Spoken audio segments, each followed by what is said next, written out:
Thank you for joining me today. It's Brian Gubernick, and welcome to the No Days Off podcast, where we believe that every single day brings a new opportunity to get better. So, I was in a conversation recently with a pretty experienced person, a smart person, someone that I have a good deal of respect for. And we were going back and forth on a decision that he's facing in his business. And every time I asked a probing question, I would get a response like, well, my gut says, and then I'd try to dig a little deeper and he'd say, my gut says, and I'd push a little further and he'd say, I just feel like, and I'm sitting there and I'm listening and I'm nodding, but inside I was actually screaming. And I wanted to scream, hey, enough about your gut. What does the data say? Now, I didn't say that out loud. I probably should have, but I didn't say that out loud. I wanted to. But here's the thing, and here's why I'm talking around this. I have a lot of respect for intuition. I have a lot of respect for experience-based judgment. But what I've noticed in business and leadership and the people I get to work with every day is that most people have this, frankly, I think have it completely backwards. In other words, they lead with their gut when they should be looking at data. And then on the flip side, they hide behind data when they should be trusting their gut. And I think both of these mistakes are interestingly, pretty costly. And today I want to help you figure out which one you're making. So let's start here. Let's level set. What actually is your gut? What do we mean with that phrase? Because I don't think it's magic. I don't think it's some mystical inner voice that exists outside of logic. Your gut is nothing more than pattern recognition. It's your brain processing hundreds or thousands of past experiences and observations and outcomes. And it's doing so faster than your conscious mind can keep up with. So when a great coach watches a player and says, hey, something's off before they can explain why, that's just pattern recognition. When an experienced investor gets a bad feeling about a deal before the numbers are even on the table, that's again just pattern recognition. So gut instinct at its very best is compressed experience. And that's it. But it's genuinely valuable. But, and I think this is a pretty big but, it is only as good as the experiences that shaped it. If your past experiences were limited or skewed, or frankly, just flat out wrong, then your gut will most likely lead you in the wrong direction. And the crazy thing is you may not even question it because it feels right. So it begs the question, when should you trust your gut? Well, I think there's a few specific scenarios or situations where gut deserves real weight. Number one, when you have deep, relevant experience in that exact domain, I think you could trust your gut. Not similar experience, not adjacent experience. I mean that exact domain.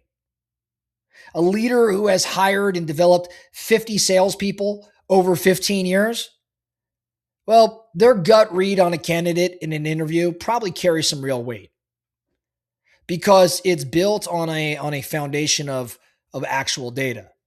They just maybe can't articulate it in the moment. But that same leader, if you put them in a domain that they've never operated in, maybe it's a new industry or a new market or an entirely new type of decision, that gut feeling now, it's not as relevant. It's just preference that's being disguised or dressed up as wisdom. So number one, you could trust your gut when you have deep, relevant experience in that specific domain. Number two, when the decision time when the decision is time sensitive and the cost of being wrong is actually recoverable. It's what Bezos would describe as that two-way door where you could go in, but you could come right back out if you make the wrong call. In scenarios like that, your gut may be okay because sometimes you don't have the luxury of full analysis. You have to make a move. And in those moments, especially when the downside is pretty manageable, I think that gut is a perfectly reasonable tiebreaker. So you make the call, you move forward, and then you adjust as you go. And then number 3, in terms of using your gut, when something feels deeply wrong, even though the numbers look fine. I think this one is a little underrated because sometimes the data actually does say yes, and the spreadsheet may check out and the projections look good, but then there's something in you that just says, hey, hold off, wait. Don't ignore that. Not because your gut is always right, but because that feeling is often detecting something that maybe you haven't consciously identified or processed yet. So just slow down and maybe dig a little bit deeper and figure out what your instincts are picking up on. The data might still win out, but at least give your gut a chance to make a case. So now let's flip it. When should you not trust your gut? In other words, when should the data win? Number 1, no surprise, when you're in unfamiliar territory. I know I already said this one, but it bears repeating. If you're in a new market or a new product or a new audience, if you don't have a deep, understanding or relevant experience to draw from, your gut is just a guess. And a guess with confidence is still just a guess. So in these situations, you need data. You need comps. You need benchmarks, test results. I don't care what real feedback. Doesn't matter. Don't let certainty of feeling substitute for certainty of evidence of data. Okay, so when data should win, number 1, when you're in unfamiliar territory. Number 2, when the stakes are high and the decision is really hard to reverse. So if it's a big hire or a major investment, some sort of strategic pivot, these are not gut call decisions. These are decisions that deserve some serious underwriting. Because the cost of being wrong is not just recoverable inconvenience, it's months or even years of damage. I referenced Bezos talking about the 2-way door. This would be a 1-way door. When you can only go in and getting back out is really difficult. In other words, you get a chance to make this decision, but you may not be able to reverse it. In cases like this, you got to slow down. You got to look at the numbers. I think your gut can inform the process, but it should not drive the outcome. The data should. And then number 3, when you should be using data, and this is the one where I see the most damage be done, when your gut is really just comfort. When what you're calling instinct is just confirmation bias or familiarity or a desire to avoid a hard conversation. That's a good one. Or just not wanting to be wrong. I've seen leaders that have completely blown up great opportunities because the opportunity looked different than what they were used to. It just doesn't feel right. But when you press them, what they really meant was it just doesn't feel familiar. Those are not the same thing. Comfort is not intuition. Being familiar with something is not wisdom. And the gut that's really just protecting your ego, see, that gut is what's going to end up costing you. So here's the framework I want you to carry out of here today, okay? Before you make your next significant decision, I want you to ask yourself 2 questions. Question 1, do I have deep, relevant, domain-specific experience here? If yes, your gut can be used. It's earned a seat at the table. If no, you've got to lead with data. Let gut play a supporting role, maybe, but lead with data. So question 1, do I have deep, relevant, domain-specific experience here? Question 2, am I trusting my gut or am I trusting my comfort zone? And you got to be honest here because these 2 things feel identical in the moment. The difference is that gut is built on experience, comfort is built on familiarity. One will actually move you forward, the other keeps you exactly where you are.